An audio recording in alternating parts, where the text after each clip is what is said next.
Hey guys, this is the video lesson for Unit 10, Lesson 5. This is going to be the volume of cones. So again, we're going to start out with that two-dimensional net, and you're going to notice really similar to the cylinder, there's nothing really to fold here, okay? Because there's no extra lines. The only place where we can fold is right here. Also similar to a cylinder, you have a circle, and because of that, this is just kind of be a connection. You want to loop it all until it all connects. This is going to prove to be probably the most difficult without tape, but I think finito. Okay, so this here is a cone, right? Looks like an ice cream cone, looks like the cone that sports players and athletes use, right? You guys know what a cone looks like. It looks like that guy, right? So for that do now question, this is going to give you a cone. A cone is a three-dimensional closed figure that has one circular base. So again, when circles are involved, pi, connected to a vertex or a point at the top. So that's what you saw. This is your circular base connected to this point at the top. The volume of a cone is almost identical to the volume of a cylinder, except now you have 1/3, pi r squared h. A cylinder is pi r squared.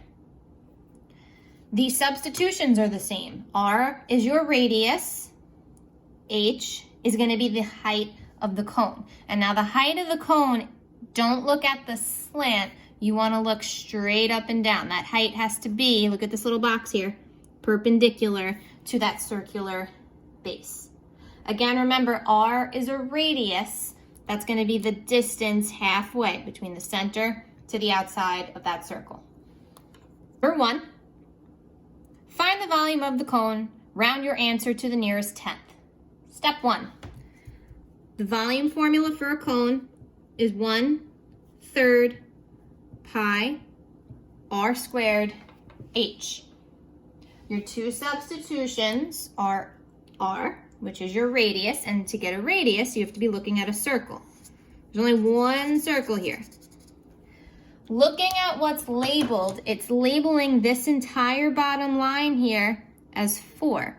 So since this line goes all the way through, is this a radius?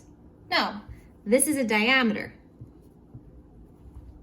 We don't want to substitute in a diameter. We want to substitute in radius. And to get radius for diameter, we know that radius is half the diameter.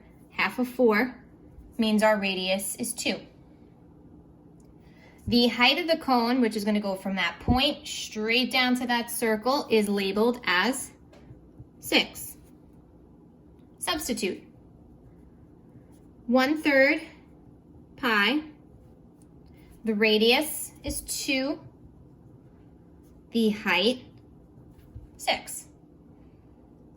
So now we're going to type that in, and whatever we get, we're going to round to the nearest tenth. 1/3 pi. The radius is 2 squared times 6. So type it in exactly like you have it. Enter. The volume of that cone to the nearest tenth is going to be 25.1. Adding on units, meters, and volume is always cubed. Number 2. So this cone doesn't go from the circle to the top. This one looks like an ice cream cone, right? Where you have the circle at the top converging down to the point at the bottom. But it's still a cone, no matter which way it is facing. So find the volume of the cone, round your answer to the nearest hundredth. Step 1, write down your formula. 1/3 pi r squared h. Substitute.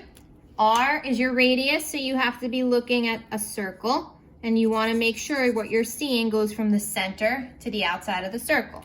That is true in this picture. So our radius is going to be that value, 6. Height, that's going to be the distance from that point to that circular base. and that's given to us as 15. Next step, substitute. 1/3 pi, our radius is 6, our height is 15. To the calculator, and whatever we see on our screen, we're rounding to the nearest hundredth.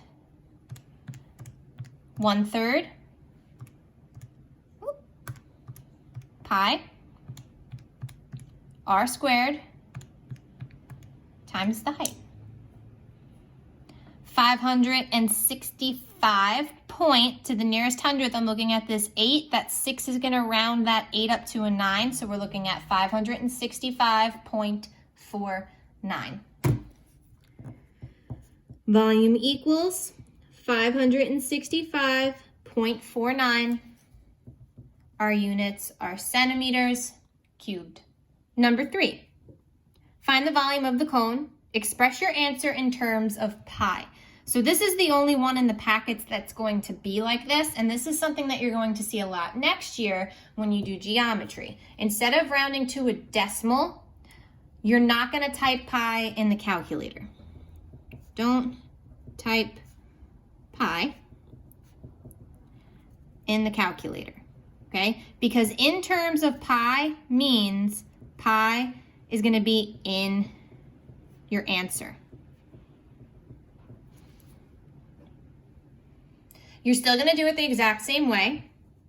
Volume equals, 1/3 pi r squared h. To get our radius, we want to look at that circle. We want to make sure we can see a segment connecting the circle to the center, which is true. So that's going to be 5. The height, we have that distance from the point to that circle, so that height is 10. Substitute. 1/3 pi, r is 5, h is 10. Now, here's what's going to happen because it's in terms of pi. You're going to evaluate the numbers you see, okay? And that number is going to go here, and pi is going to go next to that number.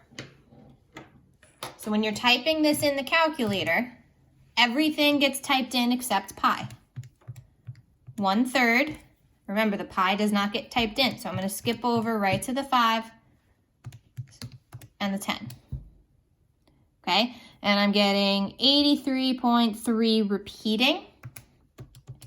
I'm going to turn that into a fraction, just so it's easier to write.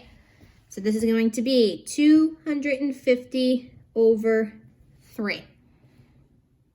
And now if you multiply that by pi, it's the same thing, right? So when things are next to each other, it still means multiplication. But when your answer is in terms of pi, pi remains in your answer.